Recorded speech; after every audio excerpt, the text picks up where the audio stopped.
મોટા પપ્પા ભાજપમાં છે અને ભાજપના ઈશારે જ પોલીસ કામ કરે છે અને એટલે જ વારંવાર પોલીસને ફરિયાદ કરવા છતાં પણ પોલીસે અમારી એફઆઈઆર નોંધી નથી અને હવે તો મને એવી શંકા પણ જાય છે કે જે મારા પપ્પાનું મૃત્યુ થયું છે તે પણ કદાચ આ પરિવારના લીધે જ થયું હોય તેવી મને શંકા છે। આવા ગંભીર આરોપ અને હૈયું મચમચાવી નાખે તેવા રુદન સાથે કહી રહી છે એક પાટીદાર સમાજની જ દીકરી।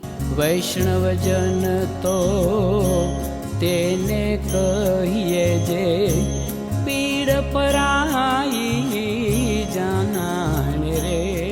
નમસ્કાર, નવજીવન ન્યૂઝ સાથે હું છું અમીષા। જે રીતે પાટીદાર સમાજ એક તરફ દીકરીઓ સલામતી છે તેવા દાવા ફૂંકી રહી છે, બણગા ફૂંકી રહી છે, પણ પાટીદાર સમાજની વાસ્તવિકતા કંઈક નોખી હોય તેવા દ્રશ્યો સામે આવ્યા છે।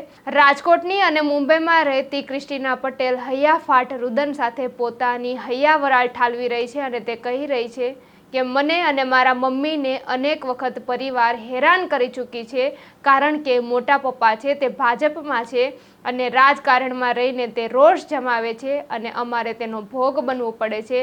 મારી મમ્મીને તેઓ અનેક વખત હેરાન પરેશાન કરે છે, તેના ઉપર અનેક વખત અત્યાચારો ગુજારે છે ને મારી સાથે પણ આવું જ કરે છે। અમારી જમીન છે તે પણ છીનવી લેવાય છે અને સાથે સાથે અમને અનેક વખત દબાવવામાં આવે છે। અમે પોલીસનો પણ સંપર્ક કર્યો છે પણ પોલીસ અમારી ફરિયાદ સાંભળતી નથી। શું કહી રહ્યા છે ક્રિસ્ટીના પટેલ, તમે તેમને પણ એના જ શબ્દોમાં સાંભળી લો। ક્રિસ્ટીના પરેશભાઈ અમૃતિયા। બેન, શું કહેશો? શું આપની ફરિયાદ છે ને શું આપની સાથે થયું છે, કોના દ્વારા કરવામાં આવ્યું?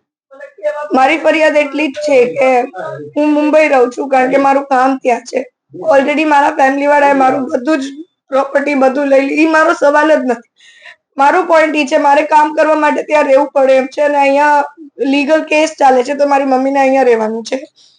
મારા મોટા દાદા છે જસદણના પ્રભારી દિનેશભાઈ અમૃતિયા, તેમનો છોકરો આનંદ અમૃતિયા અને મારા બીજા દાદા છે બિપિન અમૃતિયા। 2 દિવસ પહેલા એ મારી મમ્મી માથે હુમલો કરવા આવ્યા રાતના 11 વાગે। એમનું કહેવાનું એમ છે કે આ ઘર ખાલી કરી આપો, પણ એ લોકોએ લીગલ નોટિસ આપવી જોઈએ ને। તમે તમારી રીતના જ્યાં સુધી લો જેટલું મેં ભણેલું છે તમે મારા ઘરનું પગથિયું નહીં ચડી શકો કારણ કે એકલી લેડીઝ રહે છે। એ લોકો ઘરમાં ઘૂસી અને મારી મમ્મીને અહીંયા હાથ પકડીને તમે ધક્કો મારો છો, એનો મતલબ શું? તમે શું કરવા માટે આવ્યા? અને મારે સોશિયલ મીડિયાનો સહારો એટલે લેવો પડ્યો, પોલીસ વાળા અમને જવાબ નથી આપતા। મારી મમ્મી રાતના 12 વાગે પોલીસ સ્ટેશને ગઈ, 2 કલાક સુધી બેઠી કે એફઆઈઆર પાડવી છે। પોલીસ વાળાએ નોર્મલ કમ્પ્લેન લઈ એની ઉપર સાઇન કરીને કે આ એફઆઈઆર છે। એ હું તમને કાગળિયો બતાવીશ, તમને લાગશે કે એફઆઈઆર છે? કોઈ અભણ માણસ હશે ને એમ કહી દેશે કે એફઆઈઆર નથી। તો મારો કહેવાનો મતલબ એમ છે કે તમે બીજેપી ના કાર્યકર્તા છો, મતલબ તમે ગમે એનું મર્ડર કરી નાખશો કે ગમે એને મારી નાખશો, ગમે એને ટોર્ચર કરશો કે ગમે એને ગમે એટલો અત્યાચાર કરશો, તમારી ઉપર કાંઈ એક્શન નહીં લો। તમે આ મામલે બીજા કોઈને રજૂઆત કરી છે તો કોઈ વાતચીત? મતલબ સોશિયલ મીડિયા કમિશનરને રીચ આઉટ કરવાની કોશિશ કરી પણ ત્યાંથી નહીં, કાંઈ જવાબ નથી। કમ્પ્લેન તો અમારી લેતા જ નથી। અગર લઈ લે છે તો જ્યારે એ લોકોનો ફોન વહી જાય છે કે હા ભાઈ હું નહીં આવું પોલીસ સ્ટેશન, મારો ભાઈ આવી જ રીતના વાત કરે છે કે હું નહીં આવું પોલીસ સ્ટેશન, તારથી થાય। આ શબ્દ એને મારી સામે પોલીસ વાળાને કીધેલ કે હું નહીં આવું। તમારી પ્રોપર્ટીનો શું પ્રોબ્લેમ છે? કઈ પ્રોપર્ટીનો છે?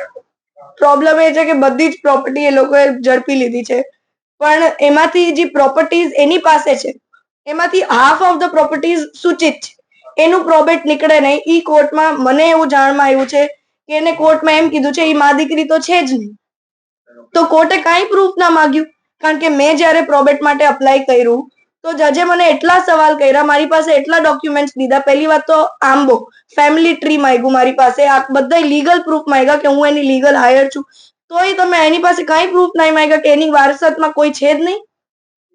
તમે માની લીધું કે આ મા દીકરી નથી તો નથી। અને મને હવે એવું લાગે છે કારણ કે એને એવું કીધું હશે એટલે જ મારી મમ્મીનું મર્ડર કરવા આવ્યો હતો કે હયાત જ નથી।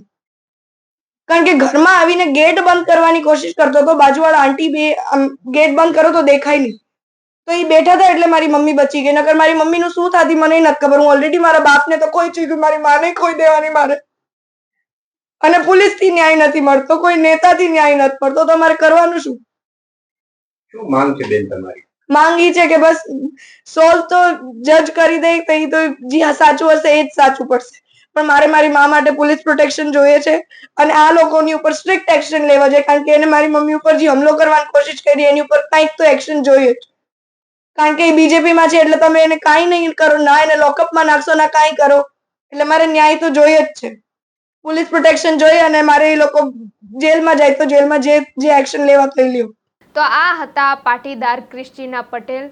હૈયાફાટ રુદન સાથે તે પોતાની હૈયા વરાળ ઠાલવી રહી છે અને ગંભીર આરોપ ભાજપ સરકાર સામે તેમજ તેના મોટા બાપા સામે તે કાઢી રહી છે અને કહી રહી છે કે બિપિન અમૃતિયા, આનંદ અમૃતિયા સહિત અનેક જે શખ્સો છે તે તેને વારંવાર હેરાન કરે છે. તો સવાલ અહીં અનેક ઊભા થાય છે પાટીદાર સમાજ સામે અને ભારતીય જનતા પાર્ટી સામે કે શું રાજકારણમાં હોવાથી પરિવારને પણ ભોગ બનવું પડે છે?